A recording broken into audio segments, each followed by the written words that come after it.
Australia's new Foreign Minister Bob Carr has been welcomed in Washington on his first official visit. The US Secretary of State says she intends to work with Bob Carr as she did with Kevin Rudd, as officials on both sides played down any disruption to the relationship. North America correspondent Craig McMurtry reports.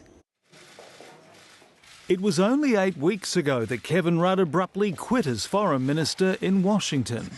Well, let me say I am delighted to work with Minister Carr. I very much appreciated the good working relationship that I had with Kevin Rudd. I'm continuing the work of Kevin Rudd. Hillary Clinton met Bob Carr on a visit with President Bill Clinton to Sydney in 1996, the Secretary of State welcoming him back from retirement. Those who are retired certainly have a lot still to do in their lives.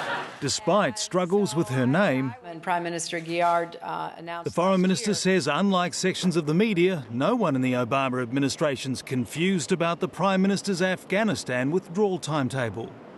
The Secretary of State was familiar with what the Prime Minister said. I won't detain you by reading out the 2 key pages, but it made it very, very clear there is no premature Australian withdrawal. Ahead of next month's Chicago summit on Afghanistan, the US is looking for more commitments from coalition partners. The Afghan National Security Force will need some $1.3 billion from the international community. We'll pay our fair share. The Foreign Minister also sat down with the head of the World Bank, the White House National Security Advisor, the Director of National Intelligence and CIA Director David Petraeus. And Bob Carr says no one asked him about political upheavals at home. The question hasn't arisen. Talks also focused on the presence of US Marines in Darwin and expanding defence ties. Bob Carr dismissing reports that the US wants to put drones on the Cocos Islands.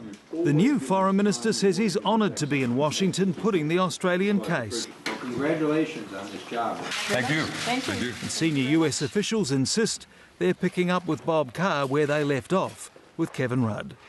Craig McMurtry, ABC News, Washington.